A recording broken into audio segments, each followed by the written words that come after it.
The mom of a Mayville State student says she's feeling cheated out of thousands of dollars. She says last spring, the school only refunded 30% of housing and dining costs following the shutdown caused by the pandemic. She reached out to our whistleblower hotline in hopes of getting her questions answered. Valley News Team's Courtney Lockey dug into the school's decision.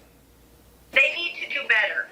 I paid Mayville State for a service. They did not provide the service under no fault of my own or my son. Jessica Wood's son goes to Mayville State. Like all other students in North Dakota's higher education system, his year was cut short because of COVID-19. She was given a 30% refund for housing and dining services. Just because that's what we gave everybody else, and that's what we decided as a board, is unacceptable to me. Part of what has Wood so upset, she says, is that the school wasn't giving her any answers. We called Mayville State. They say the refund is what's fair. The Board of Higher Education did suspend a policy that said no refunds unless you withdraw from school. And as a result of that, then we were able to give a 30% refund. The school says the amount of the refund was based on the time left in the school year. They refunded 180 students. Benson says roughly 30% was standard for universities across the state, but admitted that a lot of parents were still upset. Many, like Wood, saying it's not the school's fault,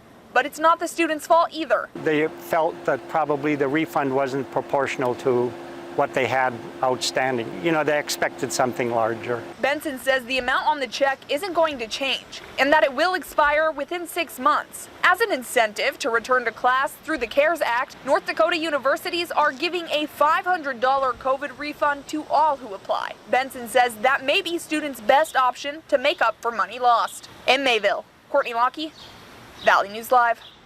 The CARES Act provides funds to all institutions in North Dakota, including private schools. Mayville State has over $150,000 to give grants to students who qualify. So far, they've handed out about $50,000. As mentioned, that story came to us through our whistleblower hotline. And if you have an issue, call the number you see right now on your screen. It's 701-237-6576. Call that number and leave your tip. A member of our investigative team will get on the case. Fargo